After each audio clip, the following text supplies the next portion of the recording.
Now, the Ghana National Association of Teachers says it is not pleased with government's slow pace of response to challenges confronting schools in the flood-affected areas following the spillage of the Akosombo and Pong dams. School buildings now serve as temporary accommodation for displaced residents, compelling school children to skip school or take lessons under trees.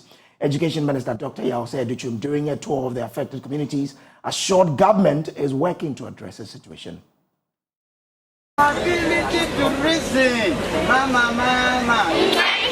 School children in the flood-affected communities are one of the worst-hit victims of the dam spillage and its resultant flooding. They have had to stay away from school to take shelter in temporary structures far away from their abode for over a month.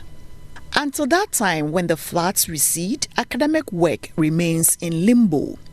In a bid to gauge the severity of the impact of the flooding, the Education Minister, in the company of his deputies and some other officials in the education sector, interacted with the school children and teachers on their plight. He assured that government was doing everything possible to solve their challenge regarding the state of education in the district. To engage stakeholders to really get on the spot accounts and various initiatives that are being undertaken.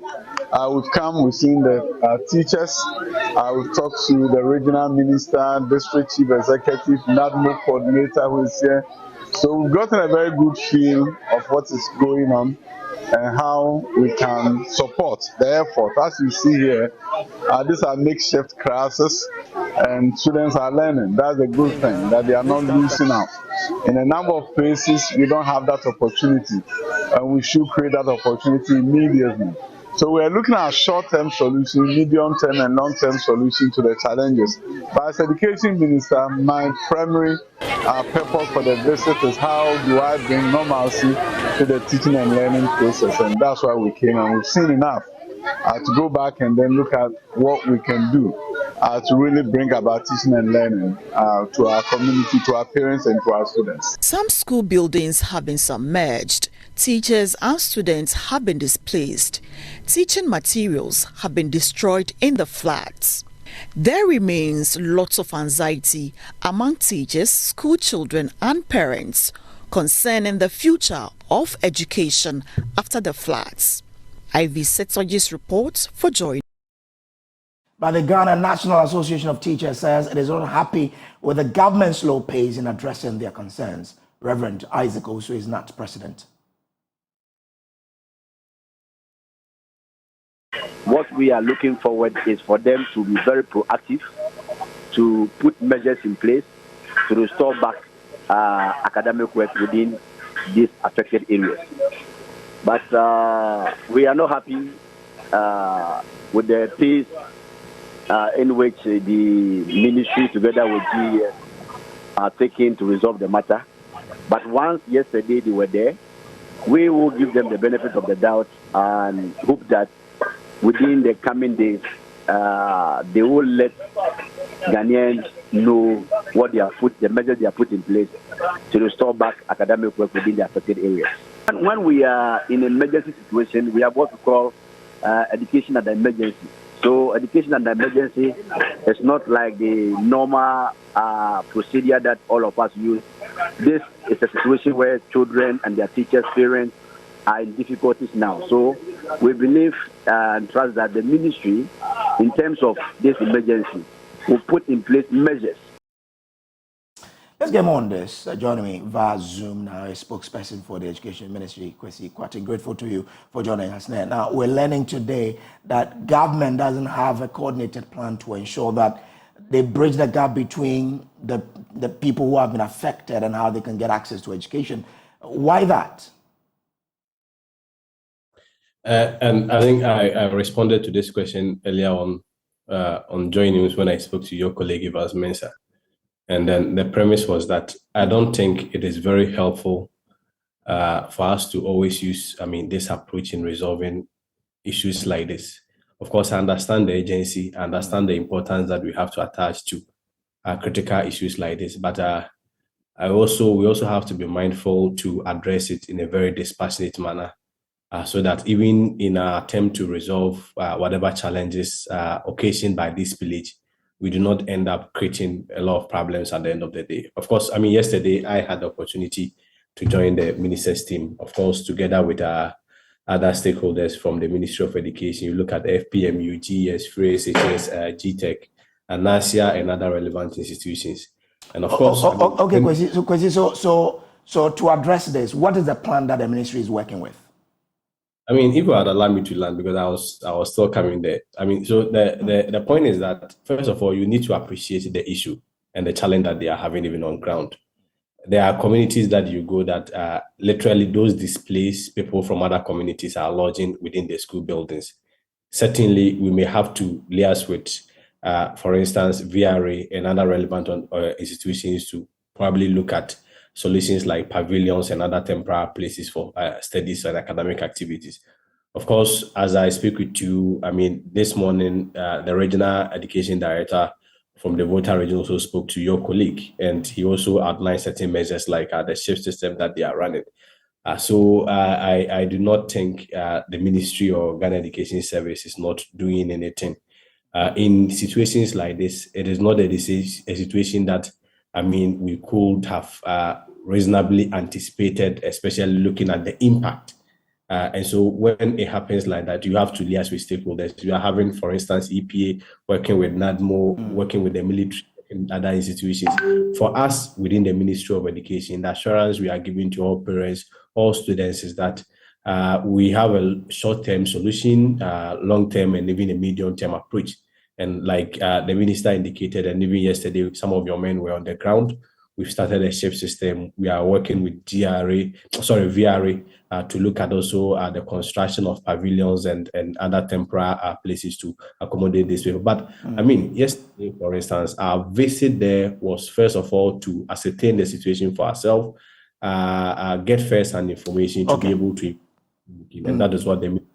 Last week, the Africa Education Watch was proposing that if government could adopt the measures that were adopted during the COVID-19 shutdown, it could help. How about that? What steps has the ministry taken towards that? Of course, I am not a disaster management expert, but what I know is that yesterday we picked the first-hand information, and most situations, in situations like this, you have to work with the data available. And yesterday, we were also able to gather some data, particularly from the regional directorate, and we are collaborating with other relevant institutions. I'm sure every situation will require its unique response. And if it becomes necessary that we may have to look at whatever approach that we use during the COVID time, for us within the Ministry of Education, we are open to it. But what is most important is the fact that yesterday we were there, we were able to have first-hand information, we provided some relief items, we provided some learning materials, especially to those schools that are running the shift system. And I mean, believe me, there are instances that as at now, you are even unable to track some of the students and some of the going children. Some of them are within their communities living with people, and the DCs, the MP, the other education sector workers are all helping to be able to track them. So it is not simplistic that maybe 22,000 has been displaced and they have not been provided education. It doesn't really work like that. There are processes and protocols that you have to follow where to track even the students in the first place, bring them together and provide education for them. But I mean, when they started doing the simulation exercises, the education ministry should have prepared for something like this. It looks like there is an afterthought somewhere. I think for me, I mean, this is where I feel we always get it wrong. It looks like in this country, at every point, if we want to address any issue, we first of all have to create an impression that somebody is not working before we feel that it can be solved. I think can also be done even the other way around. At the end of the day, if you look at the genesis of the problem, I mean, it's almost been perennial, but this time it's escalated to a very unmeasurable level. Okay. All right. And of course, being a rapid response from all, I mean, government sectors to be able to resolve it. I'm grateful. Assurance is that we are still working to make sure that we get. Okay, so that's at the Education Ministry PRO, Kwesi Kwarteng there. Now, Joy News is learning that government of Ghana is in a desperate scramble to raise resources to settle a $140 million judgment debt owed Trafigura for illegally terminating a contract to install and operate two power plants in Ghana.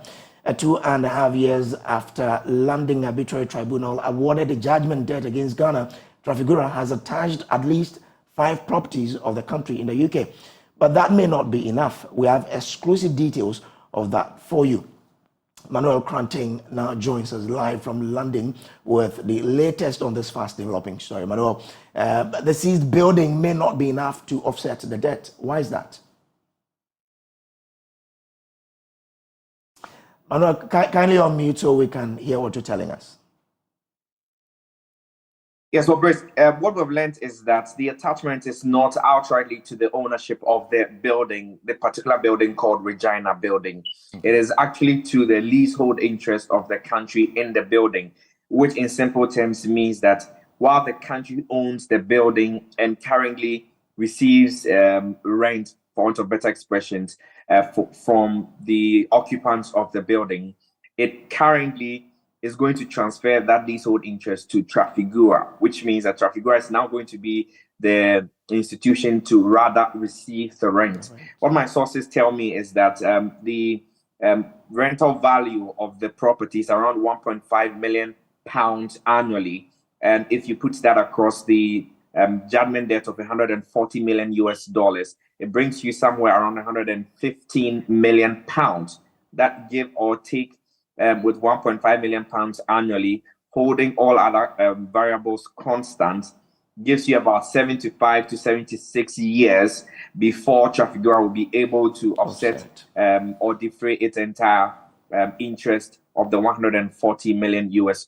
That my sources tell me cannot be the option now. So currently, what is being discussed is how the government of Ghana can raise other resources, including persons who are familiar with this particular story and really close to the authorities at both sides of the conversation, talking about Trafigura and its subsidiary in Ghana, GC, and then the government of Ghana say this may actually spill over into properties in Ghana, even though we haven't gotten to that point just yet. Okay. Have we heard anything from the Trafigura people themselves? Well, what we know is that the government of Ghana is currently making frantic overtures towards Trafigura in the sense of getting Trafigura to rather amicably deal with the situation.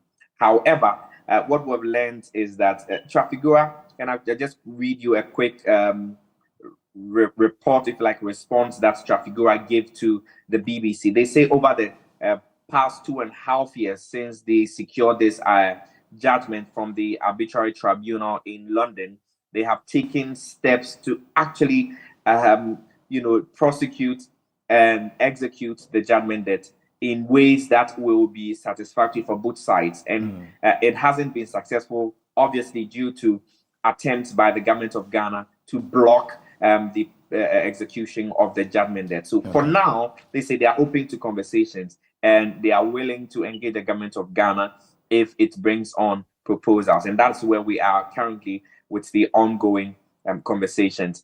What we know also is that, Brace, there are at least 2 banks, which are Ghana International Bank and then another bank called Chiba Bank, which are currently occupying portions of the 6-story building that we call Regina House. And both of these banks have at least some 5 more years remaining on their lease towards the government of Ghana. So there's a bit of a conversation about what is going to happen to the interest of the 5 years that is currently on the books of these banks. So it's currently, a very desperate effort by the government of Ghana to salvage what it can, so that the demands of Trafigura does not spill over into the country, and especially because, and just as you read in your intro, there are 5 properties that were attached to this judgment: the Regina House, and then 4 other properties, including the Ghana High Commission building, and then the Chancery. Fortunately, at least for the country Ghana, these other 4 properties are covered by diplomatic immunity, which essentially means that they cannot be assumed by a Trafigura. And so there's currently a search for how to make up for the difference in value. Okay, Manuel Cranton, grateful to you. Now, away from that, the NPP majority in Parliament have torn into what they describe as wicked propaganda by the NDC colleagues against the National Investment Bank, NIB. The minority at a news conference a few weeks ago took on top management of the NIB, who they accused of being incompetent.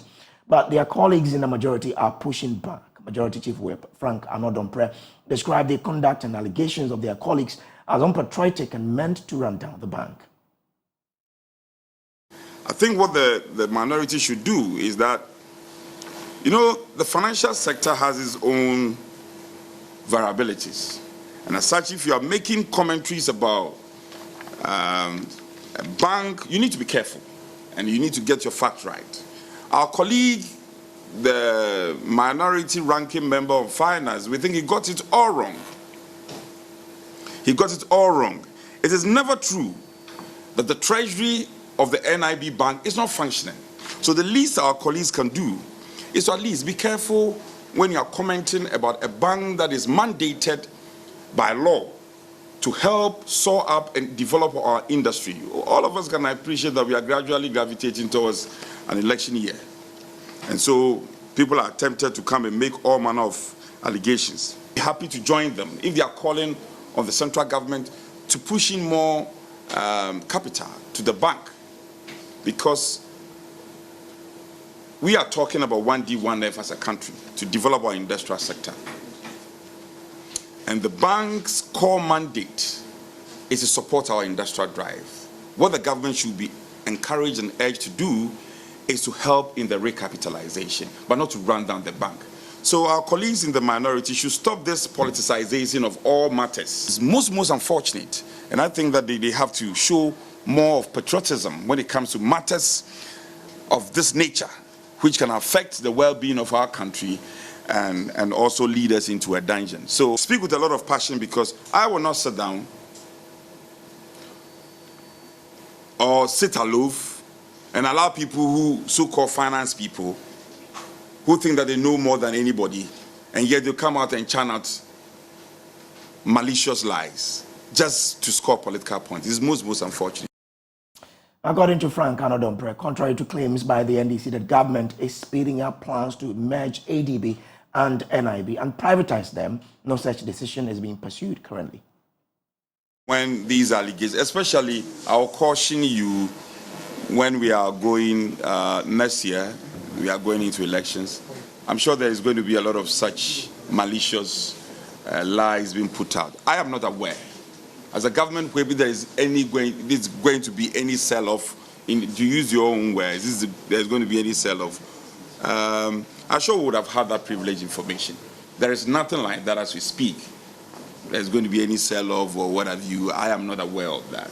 And my prime concern is that we shouldn't allow the bank to be run down by propaganda. If they have evidence that there's going to be a sell-off, why don't they put that in the public?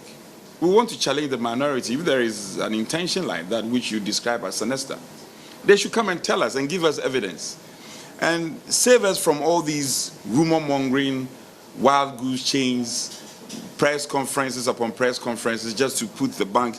You see, my concern is that if we are not careful, we'll run down the bank. No financial institution is run with propaganda. It will not succeed. So they should be a bit more patriotic. The ranking member, I'm sure if he had knocked the door of the MD to find out answers to these concerns, he would have been provided with the answers. There is no sinister move to sell off the bank. I will support an effort to recapitalize and to soar up its its treasury, other than a sell-off. And I don't think the government has come to that position of a sell-off yet. So treat it with the contempt it deserves and just throw it overboard. I'm sure Adongo was in one of his mood and he got it all wrong. Moving on to other stories now, Dr. George Dapaah, the Inspector General of Police, has defended the decision to prevent demonstrators from occupying the Jubilee House. He explained that the previous demonstration in 2014 by Occupy Ghana was only a name but not directed at the Jubilee House and therefore cannot serve as a precedent for accusing the police of suppressing protesters. Dr. George Dapaah, however, indicated that the protesters were arrested after they attempted to take advantage of the proximity of the demonstration grounds to the Jubilee House to invade the seat of government. The IGP was responding to questions on public safety from members of the Trades Union Congress during an engagement. The fundamental thing that came out was the issue of consistency.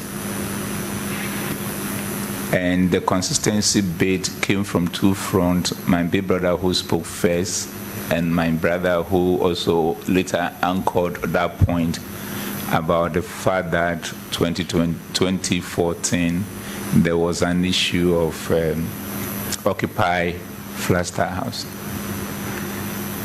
We almost 9 years now. So if we are not careful, 9 years time, if we are not here, then there will be another meeting saying that why are you stopping people for going to Jubilee House? Because 9 years ago, which is today, there was a demonstration called Occupy Jubilee House. So there is one thing having the intention and naming a demonstration by that name, and another thing, it happened at the location that you had it. 2014, nobody occupied the Jubilee House. It was in name. And they did a demonstration, and it was around Professor Madam Afua Salazar's Park, and some of them made an attempt to run to the Jubilee House, and they were stopped at Trafigura interchange. We have engagement, and we worked on it. And I think by that time, my brother, Lawyer Kofi Bente, was also even in the group. So we want that clarity to be there. Dr. George Dapaah has also taken on the country's protesters for misleading the public with allegations of brutalities in its recent demonstration. One example, as I conclude. Recently, there was some demonstration that they said they want to demonstrate for 3 days or thereabout. We went through a process based on what they want us to do. We served them. They said they still want to demonstrate. Then you saw that the police went there, and then they said, no, what he's doing is unlawful gathering. So they picked about 48 people up just to discourage even people from showing up the more. So that at the end of the day, we wait for the court to make a determination as to how the demonstration should go. As soon as they were arrested, they went around making all sort of allegations and all sort of noise and said police have brutalized us, they have done this, I've done that, I've done that.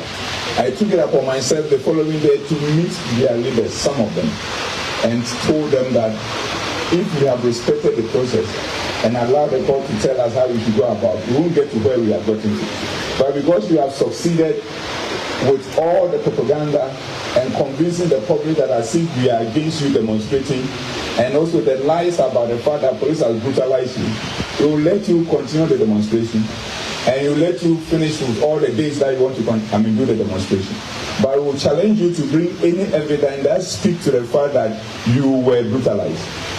As I speak, after months of completing that demonstration to today, not a shred of evidence has been brought up to indicate that police have been brutalized. But until I told you this, and you being here, you will have had a mindset based on what they were spelling out there. Now, the National Buffer Stock Company has been fingered by a local rice producer for being behind the near collapse of his company. The Chief Executive Officer of Tamana Rice Processing Company, producers of Nasia Star Rice in the Northeast region, Alhaji Brahima, is accusing the National Buffer Stock Company for its refusal to pay its indebtedness of 1 million Ghana cedis owed his company and threatened to take legal action against the CEO. Speaking to JoyNews, Alhaji Brahima expressed worries about the state of his company, which he said was on the verge of collapse. Correspondent Elias Utanko has the details. This is the main branch of the Tamana Rice Processing Company located at Logre near Wale Wale in the West Mamprisip municipality of the Northeast region. Behind me is a machinery used in the production and packaging of the Nasia Star rice. This machinery on a normal day produces 250 tons of rice. It was a working day when we visited, yet the company wasn't in operation. Workers reported to work, but there was no work to do. Whilst some of them had been laid off already, others chose to stay back home to explore other means to feed their families. The company hasn't been in operation since May this year as a result of low market and high cost of production. The chief executive officer of the company, Alhaji Shaibu Ibrahim, explained the situation to Joy News. We are virtually collapsing. The two factories put together, we are processing 290 tons per day. And with these 290 tons per day, cars were even packed from last year September up to December. But currently, when you process and when you process 250 tons a day, it can take several months. You cannot even get market to be able to sell all. Currently, we have 1,350 bags of rice that is packed at the factory. Since this year May up to date, we've never sparked our machines because we process, we don't get market for it. We have seen in our Kumasi shop, thousands of rice is packed there, and our Tamale shop is also locked up because you don't have market for it. The CEO also revealed the company had already laid off nearly half of its workforce. We currently have our workforce has been reduced. Out of 250 workers, we have reduced it to 105 because we will not be able to get the money to pay their salary. He added that his company was suffering from the impact of what he called bad government policies in the local rice farming and production sector. He specifically mentioned the government's failure to enforce its own ban on the importation of foreign rice and to remove subsidies on farm inputs. When the imported rice came down to even be less than, it is even lesser than the prices of Ghana rice that we are selling. And it is due to the high cost of inputs in the market. Farmers also find it very difficult to be able to market with the foreign rice. So we go to buy from the farmers at a higher price, and we have no alternative to also price it high. And we now find it very difficult to compete with the foreign rice.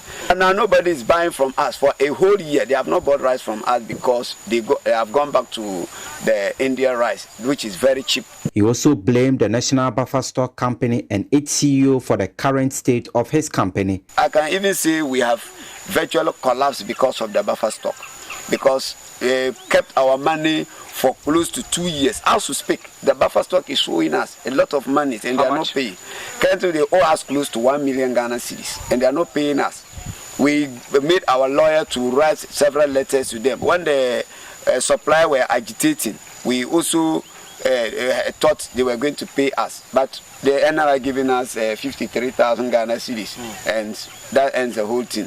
So as part of market and buffer stock is part of the collapse of the company. The chief executive officer advised the government to intensify measures to regulate rice importation and restore subsidies for agro input for farmers. Ilyas Sutanko reporting for Joy News. Well, we contacted the buffer stock company for a response to the story, but they said they will speak to it at a later date. This is still the JoyNews Prime. We'll take a quick break. We'll be back with more. Stay with us. Welcome back from the break. Now, Chief Justice Gertrude Tokono has declined the petition of Special Prosecutor Cecilia Dapaah to have the judge handling the case involving former Sanitation Minister Cecilia Dapaah to recuse himself. The Special Prosecutor petitioned the Chief Justice, citing bias and unfairness if the charge Justice Edward Chum is made to continue with the cases involving the OSP and the Special Prosecutor himself. The court had to adjourn the case twice after the petition to the Chief Justice, but in a tweet, the OSP announced that the Chief CJ had declined its petition. So what are the implications in the cases pending before the court, considering the fact that there appears to be a strain in the relationship between the OSP and the judge handling the case? Richard Kwajonyako of our legal desk joins us with details. Richard, was the Chief Justice's decision on the petition reviewed in court today? response to the petition was not made available in court. In fact, the case was not called at all. The OSP was not even present in court, but Madam Cecilia Dapaah, her husband, and her lawyers were in court, hoping that a response would have been had from the CJ by the time that we were in court. But the Chief Justice at the time we were in court had not responded. In fact, the lawyers went into the chambers of the judge and it was revealed that the CJ is yet to give a response to the petition filed by the OSP, and so they needed to wait a little while longer. As expected, disappointment was boldly written on their faces as they walked out of the precinct of the court. But just a few minutes after midday, the OSP tweeted that the Chief Justice had refused his petition, and I quote, "By a letter dated 25th October 2023, the Judicial Secretary informed the Special Prosecutor that the Chief Justice is unable to accede to the Office of the Special Prosecutor's request for His Lordship Justice Ejuachum to be recused and removed from all cases involving the OSP pending before him." And so that was a tweet by the Office of the Special Prosecutor. When are we back in court and what is likely to happen? Well, so Brace, we are back in court on the 8th of November, where it is expected that the two parties will be present to continue with the case. In fact, there are currently 3 applications before the court, but chief of the applications is the application for the confirmation of the freezing of the bank account and the seizure of the property by Madam Cecilia Dapaah. And so that is what we are hoping that the court will look at on the 8th of November. Okay, grateful to you. Moving on to other stories. Multimedia Group has been nominated in 8 categories in this year's GJ Award. Details as the association prepares to award journalists for their sterling performance in the year under review this Sunday. The Multimedia Group nominees are Emma Davis, Francisca Angel, Erastus Asari Donko, Emmanuel Jivenu, Eric Mensa Aite, Colinsia Aifa, Netta Chris Abiana Prasam, and Joy from JoyNews as well. So details of that will be on myjoyonline.com. Now, 48 communities in Ghana's Northern Belt are said to benefit from a $150 million social cohesion project. The 582 project will see the construction of schools, dams, health facilities, among others in the OT and other 5 regions in Ghana's Northern Belt.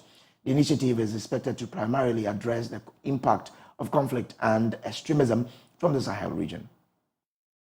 $150 million social cohesion project will be financed with a World Bank credit facility. The northern region will receive 8 of the 582 projects, whilst local assemblies in the Northeast, Upper East, Upper West, Savannah and Oti regions will share the remaining projects. Speaking at a sword-cutting ceremony which took place at the palace of the Overlord of Dagbon, Yana Abubakar Muhammad II, Vice President Mahmoud Baumia said, delay in executing any aspect of the project will not be tolerated.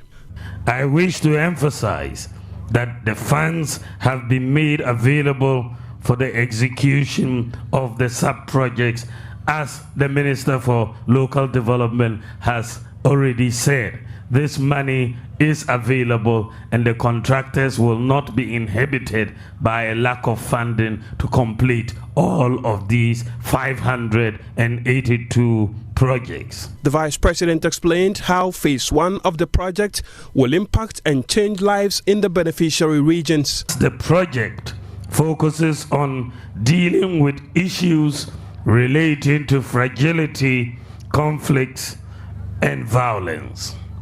Another issue of grave importance is the impact of climate change. Climate change poses a multiplier threat and compounds the fragilities and conflict dynamics. He said funding has already been provided and he expects nothing but speed in the execution of the project.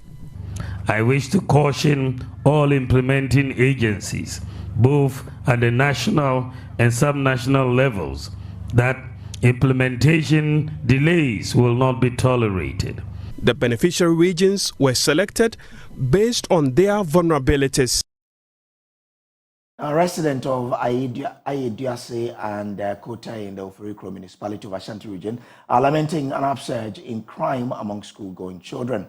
The alleged basic school children in the communities are trained and recruited by hardened criminals into their gangs. Nurturing Dreams Ghana, a non-profit organization, is taking steps to address these juvenile crimes in the area. There's more in this report. Residents and traders in their Yeduase and Kote communities after 7 p.m. pack up and retire to their homes. They fear the growing insecurity in the area. There are incidents of daylight robbery. When they don't get proper training at home, they don't get better food to eat, and they are growing and they can't do anything to support themselves. They start to rob, attack with the students, at times take our laptops and our phones. Is it common here? Yes. In front of this salon? Yes, especially when it's late. Gangs moved from home to attack teachers at school premises. But I told them that day that I am a new parent and then I'm going to implement a new law. Perpetrators of these robbery attacks are teenagers and children. Some are apprentices in various vocations, while others are from broken homes. 16-year-old Morgan Kwekuminka and 15-year-old Ebenezer Kwashi are among such children. Coming from a poverty-ridden background, they almost fell into the hands of bad company. But they were fortunate to meet a benefactor who turned their lives around. Sometimes we can sleep with empty stomach without eating, and the following morning the money that we take to school is problem. We will not get anything. We can come to school with bread and water. We can go home and we eat supper. So that's how I was living with my mother. I was just roaming about, and my mom he brought me to Mrs. Ansi and told her that every time I'll be roaming about, and she told Mrs. Ansi that please, if Mrs. Ansi can gratefully take me as his son, she will be happy. Then Mrs. Ansi said okay. Currently, both teenagers are chefs at a cafeteria. There is no work in this world that is for men and women. When I came, I didn't know how to cook rice, like anwamo, the one they call anwamo. I didn't know how to do it, and soup, and like jollof, and the rest. This is an initiative by Nurturing Dreams Ghana, a non-profit organization which raises and impacts teenagers from poor and broken homes. Evelyn Daladem Ansi is the founder. When we are looking for employees, workers, people to work in food joints, restaurants, you'll be going in for people who have completed SHS. We look for those who complete SHS, maybe those in the university or those who have completed and have not had a job yet. But these are JHS leavers, and they are trained to cook, and they are guys, and they are trained to serve, and they are trained to market, do things that would make them mature. Nurturing Dreams Ghana aims to create a nurturing environment to train children into responsible, independent and skilled teens. Mona Lisa Frimpong's report, read to you. As still the JoyNews Prime will take a break. We'll be back with Showbiz.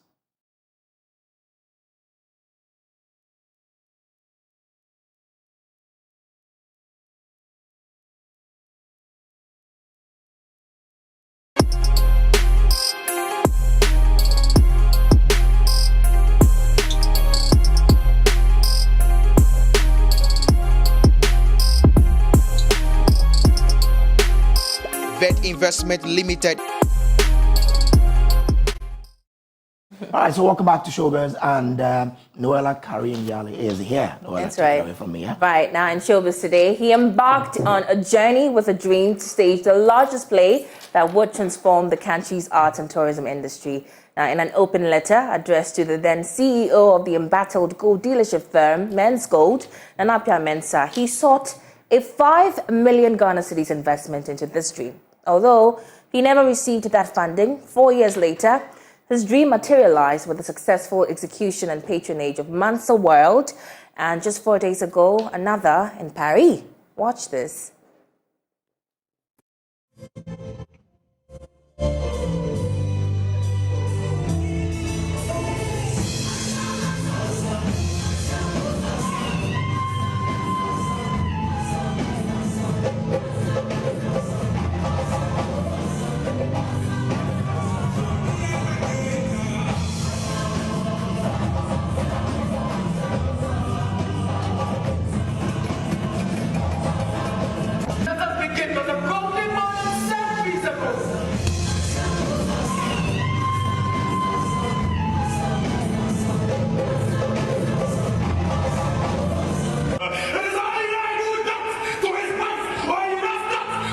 language, capture every last one of them.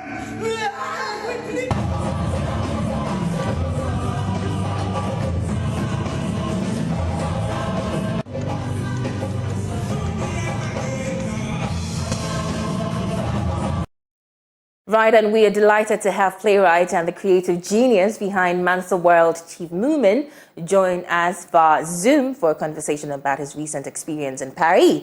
You're welcome, Chief Moomin. Oh, we can't hear you. If you can unmute for me, I'd be very grateful. Can you hear me now? Awesome stuff. Yeah, I can hear you. So I know it took a lot of guts, but I mean, we want to hear from the horse's own mouth.